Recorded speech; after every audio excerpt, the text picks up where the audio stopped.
Europe 1, le club de l'été. Eva Rock. David Fonkinos, il n'y a pas une émission sans un JT de la culture par Lise Pressac. Et on commence ce matin avec un classique du cinéma qui ressort en salle.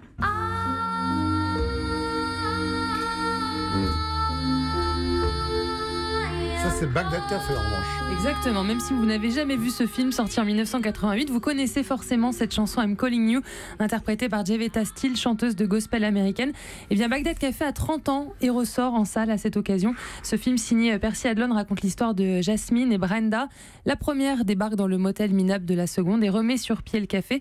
À sa sortie en 1988, le film a attiré plus de 2 350 000 spectateurs, alors qu'il n'y avait aucune tête d'affiche. Bagdad Café est devenu un classique à voir ou à revoir sur grand écran, donc à partir de mercredi.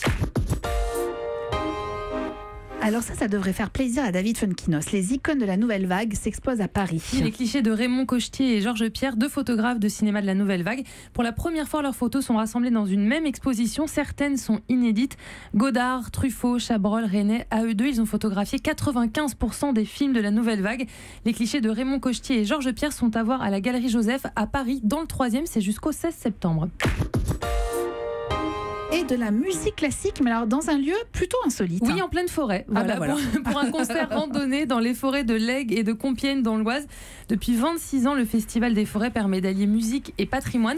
Les spectateurs vont à la rencontre des musiciens en plein cœur des forêts. C'est génial. Cette année, quelques 200 artistes vont ainsi se produire dans un décor naturel devant des randonneurs amateurs de musique classique.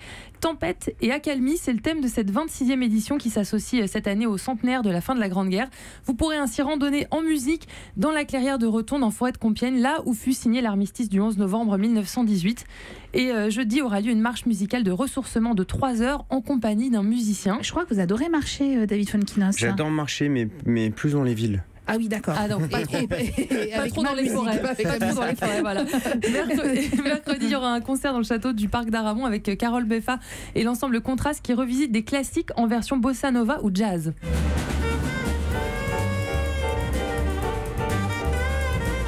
C'est pour vous ça, Eva. C'est pour moi ça. C'est pour vous, concert accompagné d'un vidéo mapping, c'est-à-dire d'une projection lumineuse sur le château. Le Festival des forêts, c'est jusqu'au 15 juillet dans les forêts de l'Aigle et de Compiègne dans l'Oise.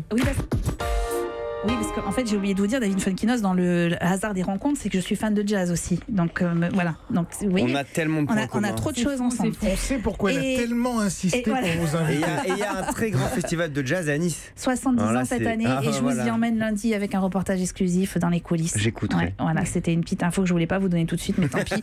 Voilà, je vais parler trop vite. Un détour près de Nice, justement, maintenant avec vous, Lise. Oui, j'étais obligée pour une exposition consacrée à Picasso dans 4 lieux de Valoris. Magnifique. Au musée national Pablo Picasso, au musée Magnelli, à l'Éden et à l'atelier Madoura. L'exposition à Picasso Les années Valoris est installée donc au cœur de cette ville de Valoris où le peintre a vécu et travaillé de 1948 à 1955. Autour de lui, de nombreux artistes et intellectuels, Édouard Pignon, Jean Cocteau, Jacques Prévert ou encore Paul Éluard. La période Valoris, c'est l'une des plus productives de la carrière de Picasso. Céramique, sculpture, linogravure, l'artiste espagnol touche à tout. L'exposition rassemble près de 300 œuvres accompagnées de nombreux documents. Il y a des archives, des photos, des dessins préparatoires et des interviews de personnalités locales proches de l'artiste. Le tout complété d'un parcours dans Valoris à laquelle Picasso était tant attaché. Picasso, les années Valoris, c'est à voir jusqu'au 22 octobre. Europe 1.